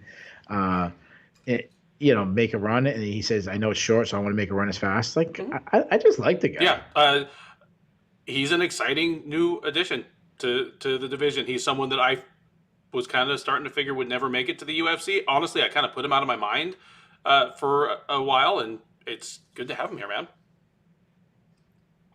Yeah. So Mary said in the chat that I don't watch fights. I watch fights on mute. That is not the case. I actually usually the one who's really paying attention to the broadcast. Just tonight, I had a bunch of friends over, more people than usual, so everyone's talking, chatting, busting balls. So sometimes at the pay-per-views, as we get pay-per-view, you get more people come over than usual. So that's why I don't. But most like fight nights, I watch by myself. So it's what it is. So sorry for not picking up on those things. Another performance that I was really impressed with is Jack Della Maddalena, just flawless victory over Pete Rodriguez. He looked so sharp to me.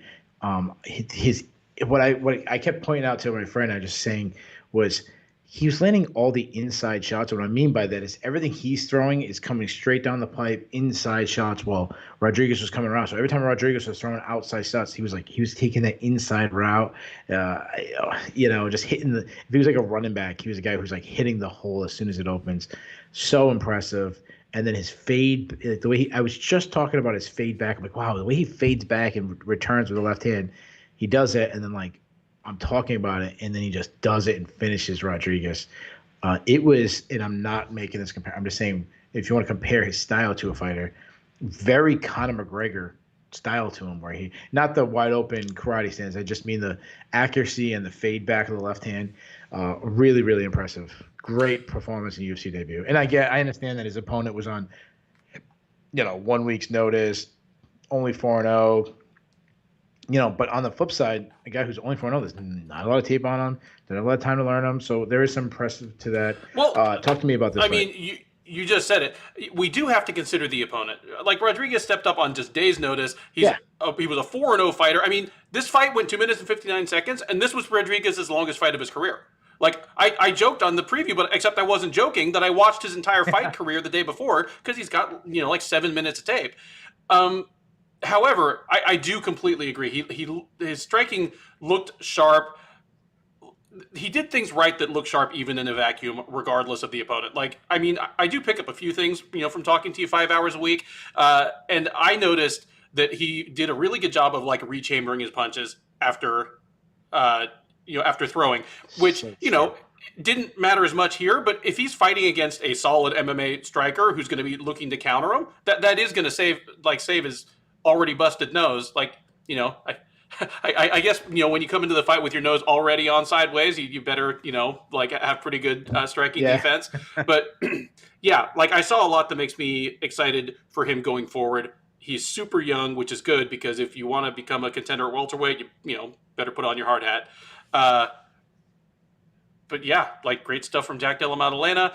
All the Australian fighters and coaches and managers have been talking about this guy for a while. Like you can't wait for this guy to get to the UFC. He's going to be the next, Whitaker Adesanya type that's just going to electrify you guys. And damned if they weren't right. Yeah, and what else is cool is the guy's. I think he's 11-2 now. What's so impressive is this is a guy that's you always hear when a fighter loses their. You see a fighter tweet out to his friend who loses his pro debut. Hey, don't beat yourself up. Chris Cyborg lost her debut and all these. This guy lost his first 2 fights, and now has won every fight since. That's really impressive to turn around his career like that. I just hope he continues to rise. He does, and I know I might be living the moment. And this is the guy that jumped out to me. I was very high on him on tape study moving forward. Somebody else in the chat said this guy looks special. Yeah, he really does. He really looks like a guy to keep an eye on moving forward. I'm not saying he's going to win a title or anything like that, but I think he's going to have a nice run in the UFC. Before that, Salmon Oliveira made his UFC debut taking on Tony Gravely in a very Tony Gravely type fight where Tony Gravely had he used his wrestling a lot, but I don't know if that was the case because he actually was landing some pretty good power shots on the feet. But I think he just rolled with how the fight was going with Oliveira. Oliveira was jumping to guillotines. I've never watched fights in the same room as you, so I don't know if you're a scream at the TV guy. Okay. But if you are, I assume you were screaming your head off at the TV for this one because we both hate jumping to the guillotine as a takedown defense, but you hate it even worse than I do. And it feels like you did it 10 times. Yeah. I am a scream at the TV guy a little bit, but I'm screaming at the TV towards the guy I picked to win. So I would have been screaming at Gravely what to do, not necessarily. Not like, hold on, let me back up. Not like I have some knowledge where Gravely should listen to me, okay? But I do have this personality when I'm watching fights, especially with casuals, that I talk over and explain what's going on, and I'm the big listen to me, I know everything. And everyone else is probably like, dude, shut up. I don't care. I don't have to hear every backstory about. I always have to tell everyone that every backstory and who's this guy's cousin and who's like. I always have to be that guy. Yeah, I'm sure I probably annoy them. Like, shut up, dude. We just want to see someone get knocked out. But nothing really. I mean, Gravely, I was really impressed the way DC kept pointing out too is when he was jumping the guillotine, he kept making sure his feet was outside of his legs, just putting himself really battling like.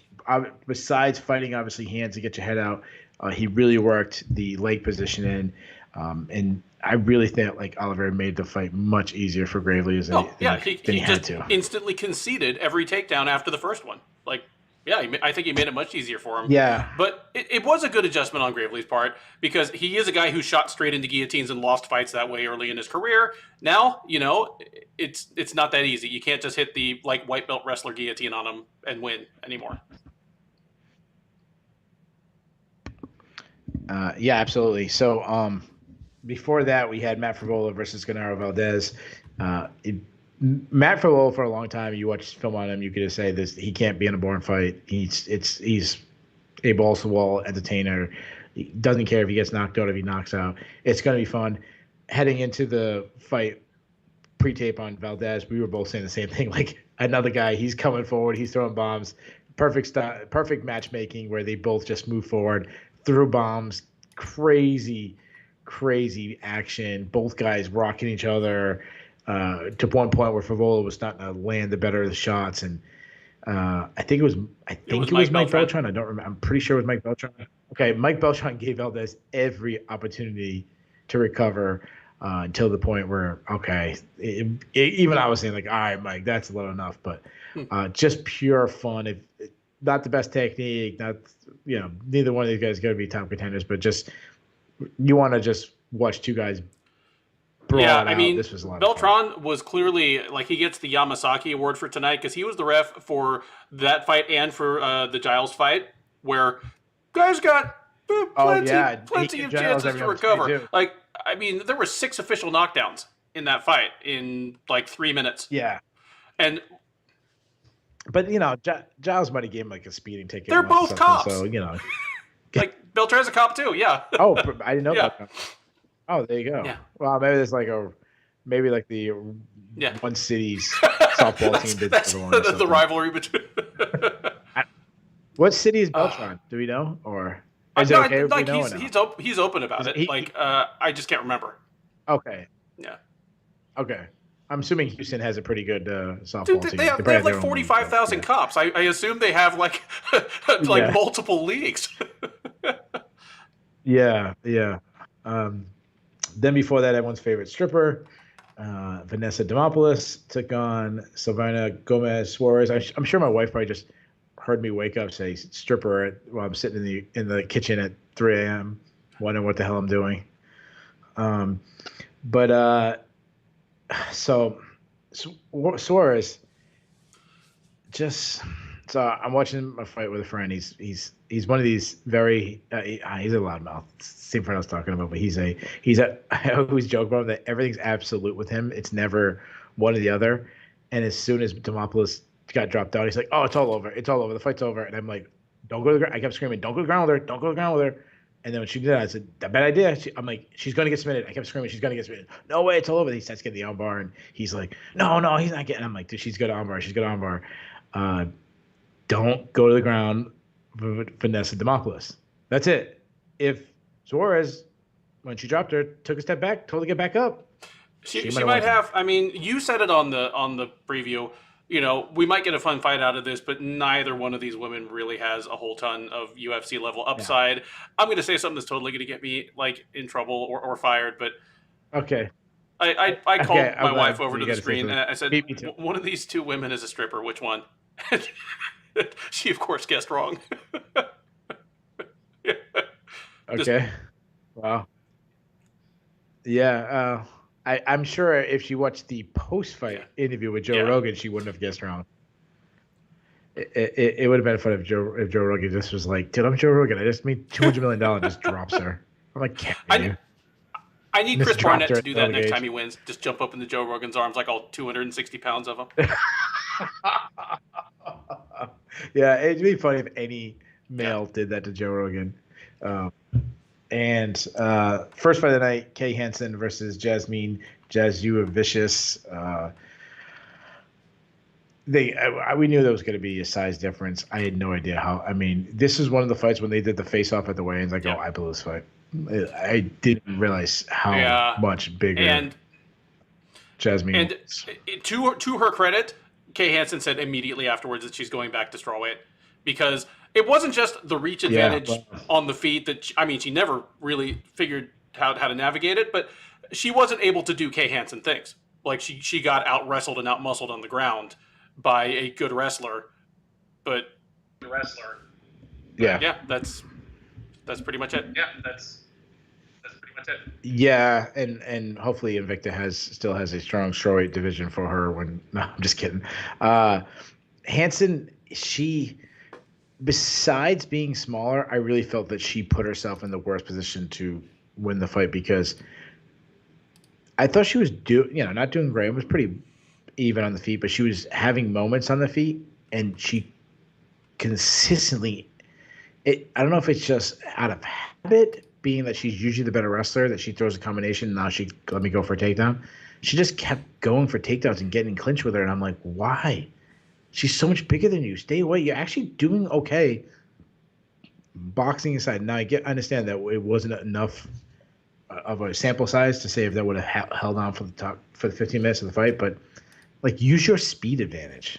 And to me, it was a terrible. And I don't want to take anything away from Jasmine because she's going to have a wrestling advantage over a lot of people. She's gonna have a size advantage over a lot of even natural flyweights.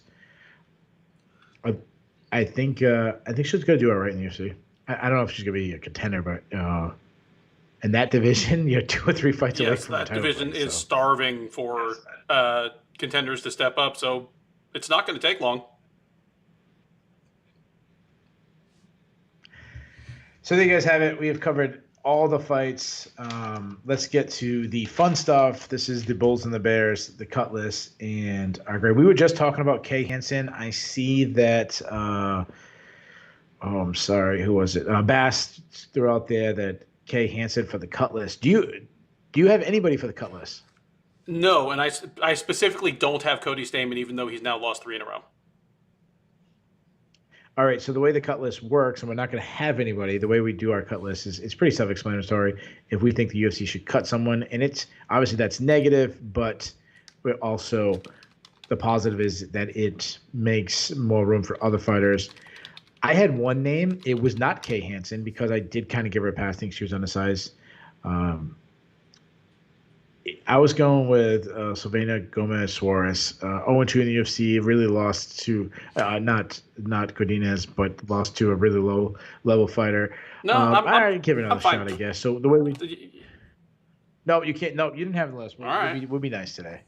So the way we do it is both of us have to have it on the list for them to be cut. Ben originally didn't have it, so because Ben was being nice, he'll be the nice one. I was the mean one. We'll go by it. So we have the Bulls and the Bears, guys. If you're not familiar with our Bulls and the Bears show, it's basically a stock market reference when people's stock going on. Like Scott said, Hansen's stock went down. Basically, if they had a good night, their stock goes up. If they had a bad night, it goes down. It doesn't necessarily have to be winners and losers, but just a couple of them. We pick up to 3 people, so kind of hockey style. So you want to be on the Bulls. That's when a stock is going good. A Bear stock when it's going bad. Let's keep the negativity going, and then we'll switch to the positive. We'll do the Bears. By all means, do you mind if I go first? All right, so this is the guy that did not have a good night. I'm going to go, and I hate to do this because he is a fellow police officer, and most of all, he is the official fighter of the Shillan and Duffy show, being that he's got the connection with me as a police officer, but also has a connection with Ben, being from the lovely city of Houston, Texas. Trevor Giles, he's lost 2 fights in a row. He got knocked out 2 fights in a row. He moved down a weight class, so he's got back-to-back losses in 2 different weight classes. Not a good night for Trevor Giles, so he's my number 3. My number 2 is the guy you just mentioned, is Cody Stamann. It's 3. Was it 3 losses or 4 losses in a row? 3 losses in a row. He's lost in fairness to him, he's lost to really good competition. I know it was Jimmy Rivera, Rob Devashvili, and now said Nurmagomedov. Like, that's 3 really good fighters. But the point is he's really showed that he's never going to fight for a title. He's never going to be that high up. He's a fringe top 15 guy. The guy probably out of anybody's top 15. Just overall, not a really good night in how he was stopped. But my number 1, I almost put Cyril Gahn, but he's so young, and I agree that I think he's going to be successful. So I'm going with actually Brandon Moreno's team. One of the storylines heading into this card was that Brandon Moreno was fighting with 3 other teammates. That team went 1-3 on if I have the 4 people correct. With Moreno, obviously the one on top. So not only were they having 4 people, they're supposed to be a big night for them. They went 1-3, and then Moreno lost the belt, so they don't only have a champion. Not a good night for Brandon Moreno's team. I think it's a big Portuguese name. I know the short name for that is the Entramp Gym. I might have said that wrong, but I said that. I shouldn't say Portuguese. Wait a second. Mexican, yep. Spanish. Ben, who are your Bears? I agree with you on all of those. So all I'll throw in addition is Hani Barcelos. He's now gotten to the point where it's not just, okay, he's clearly a future contender if he can just stay healthy and, start fighting 3 times a year. He's come up against a couple of losses now. And this one against, Timur Valiev is, he's a legit fighter. He's a top 10, if not top 5 guy himself in whatever division he decides to settle in. But jury's still out on Victor Henry, and he beat Hani Barcelos bad. So yeah, with a history of kind of injury woes, now 34 years old and on the first losing streak of his career, can only be a stock down moment for him. Yeah, absolutely. One thing we didn't talk about is we had 2 fights canceled. One person that probably could have made our list is Ilia Topuria, who's a guy who we're really high on. He actually got cut. His fight was canceled because he missed. He was having weight cutting issues, and he was fighting Charles Jourdain, who took the fight on short notice himself. And Jourdain took a picture of himself, in the hotel lobby, saying they're not even going to let me weigh in, but I'm 145 right now. Yep. Yeah, good for him. Good for him for doing that. So, I want to read some of the before we move on to the. I'm Yep. sorry, you did all three of yours, right? What was I your three again? agreed with all Barcelos. yours, so only added one Oh, more. I'm sorry. Yeah. Okay, I apologize. I apologize. Okay, read some of the ones we had. Mary saying stock up for Henry and is it said Saeed. or It's Saeed. said Mhm. Nurmagomedov? Saeed, I'm sorry, Saeed Nurmagomedov. Um, Tapper Snap says Cody Stamen is talking about retiring on Instagram. I'm sorry, I did not see that. That makes even worse night for him. Bass says mega up for Saeed. Austin, his Bears. So these are ones going down. Giles, Stamen, and Hani. Tapper Snap, Bears. Barcelos, Giles, and he threw in Taporia. So good call on that one. Scotty, Stamen, Hansen, and Gomez Suarez. Kyle Lawheat, this is a good one. Bear, Gon's coach, which is Mhm. Fernand Lopez. Bull, Coach Cejudo. So, yeah, good call, Kyle. That was a really good. That was nice job, Kyle. Um, let's see if we had any more ones. Bass saying Jordan stock is up for not having to lose to Taboya. Austin, his Bulls are Francis. He showed us leveled up even more. Saeed and Della Maddalena, so he must be on like me. Really, he says he's really excited to see more of him. Yeah, Um, Dev I think says that's strippers, it. Francis owning wrestling shoes, and Henry. Uh, yep. And Yeah. Here's one for Scott. Negative 1,000 down on Titans offense and offensive coordinator. If you're going to throw out the Titans offensive coordinator, you might have to throw Ryan Tannehill in there. 3 costly interceptions, especially the one where they were like in there like 10 years, like, I think it was like the red zone or something. Then another one where they would probably win the game, and yeah, not good. Uh, yeah, good call by Devos. Chris Wiz, Bulls, Francis, Davidson, and Saeed. Tap and snap, stock up Canadian and Ecuadorian man, wrestling credit. Oh, nice job. Nice clearly, Ecuador's job. wrestling has come a long way because I mean, I lived in Ecuador for a couple of years, and I'm Yeah. pretty sure I was the best wrestler in the country at the time. So, like, obviously, things have come You along. might Yeah, tap or snap. Yeah, I did. If you guys know, we do a preview show. If you never see this, we actually preview all the fights. I believe it's the most in-depth preview show on the internet. But I did diss on Canadian wrestling, Ecuadorian wrestling. So nice job, tap or snap, for give me some of that action back. Let's do the Bulls. These are the ones who had a good night. Okay, Ben, I'll let you go I'm gonna first. throw kind of debuting fighters under one kind of under one umbrella. Not all the debuting fighters won, obviously, like but the ones who did won in kind of eye-opening, emphatic fashion. Jasmine Jessica Vicious, Yeah. Jack Della Maddalena, Yep. Victor Henry, Michael Morales, uh, like just put themselves on the map, which that's impressive. That's great stuff. Uh, Yeah. I am going to go my number 2, Matt Frevolo. He's a reliable action fighter, so he Yeah. probably That's good. wasn't. He probably wasn't going to lose his job even if he lost, as long as it was a good fight.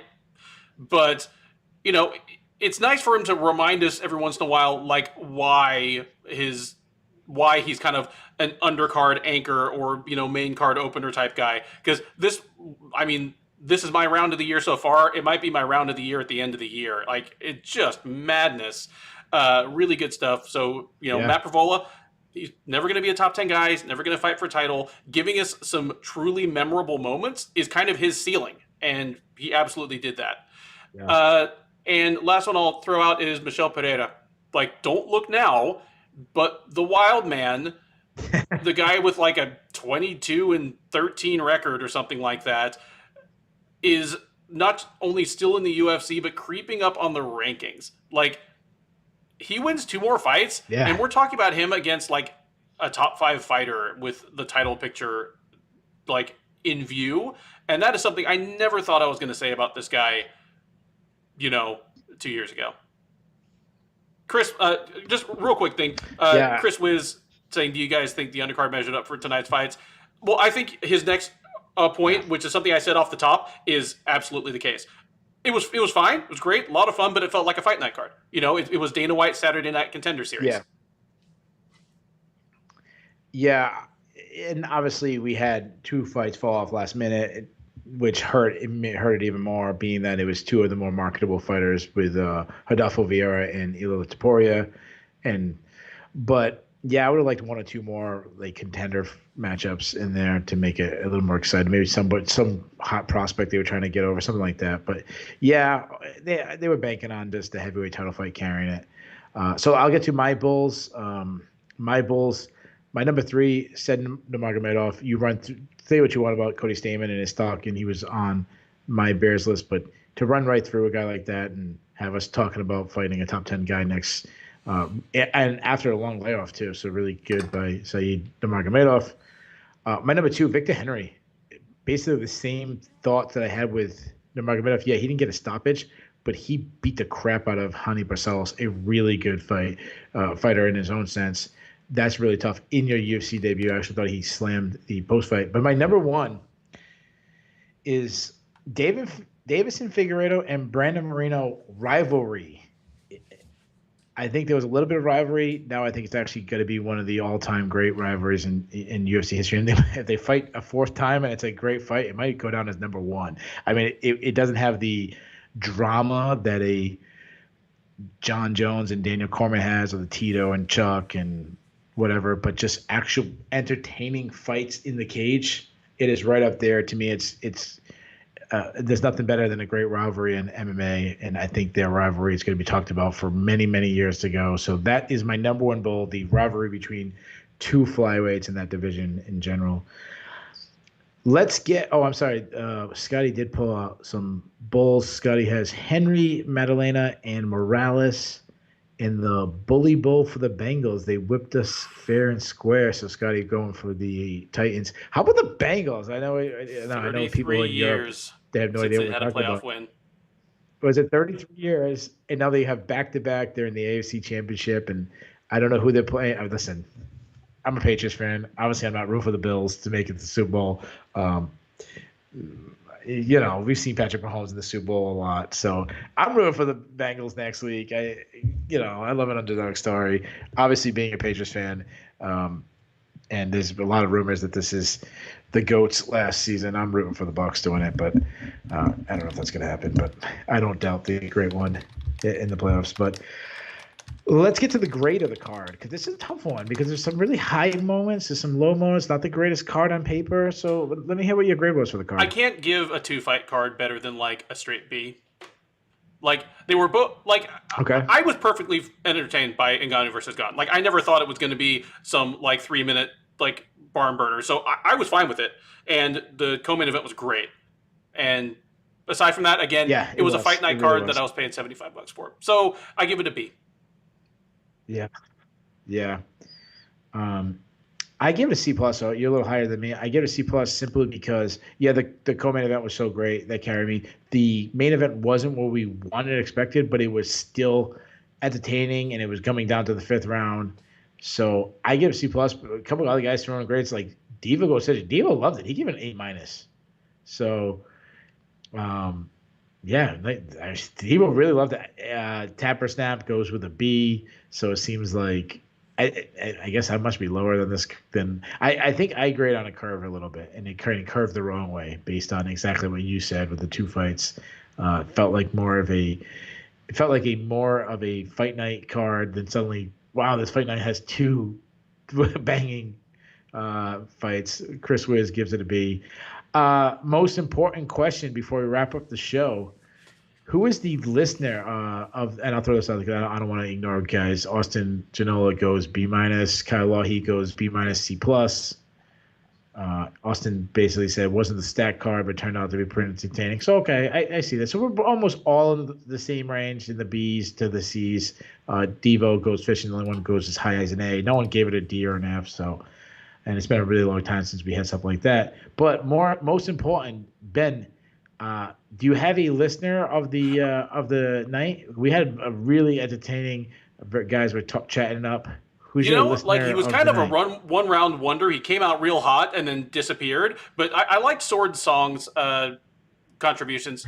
Like came out really hot in the early going. I probably shouldn't give it to him since he looks like he's not here to hear it anyway. But yeah, fair play to him. Like really good contributions. But again, it's once again about a 15-way tie. Yeah, everyone's great, and I always try not to pick the guys that we always pick. Like Diva Goes Fishing, I seem like I was picking him all the time, and Austin and Kyle, like these guys are Bass. These guys are the best. So Songs was someone that I was looking at. Same thing is, he came in hot and then kind of took off, but he was a prelim fighter. Like he got a quick knockout and see you later, guys. I'm going back to the hotel. I'm gonna go with I'm gonna go with Tapper Snap. Tapper Snap 247 was getting me laughing. Has some good questions, good comments. Diss me for putting down Canadian and Ecuadorian wrestling. I love people that can give me a hard time, especially if they listen to the preview. So my listener, Tapper Snap, I think Tapper Snap 247. I think he or she was great throughout the entire thing. So overall, guys, thank you so much. You guys are the best. Listeners, we have other stuff. Ben, we have 2 weeks off before we have the next preview and fight night. Is there anything you're working on that people should keep an eye out for? I'll actually tell you this. This will be your first time hearing this, but we discussed it off air, and we are going to take advantage of this week off with no UFC to basically get another week ahead on previews. So this coming Wednesday, we, for ourselves, will record the preview for the next UFC event that's 2 weeks out. So look for our next preview to drop on probably Sunday or Monday instead of Thursday. We just think, it's a long program. It's, our previews are usually 2.5 hours. It'll give more people a chance to just kind of listen to it at their pace throughout the week. It'll go out, kind of stapled to more Sherdog front page articles, just to try to get it into more people's eyeballs. But yeah, so, if you follow our YouTube page or you're used to checking our front page, just, watch for that to drop on Sunday or Monday of this coming week. Or the next week. All right, and I have a one championship preview coming out too, so just keep an eye on that. I tape it at a certain date. When they put it out, I'm not really sure, but somewhere probably between Wednesday or Thursday, they'll have it out for Friday's card. Ben, anything else? No, just great to be able to talk about these fights with you and hang out with all of our friends in the chat.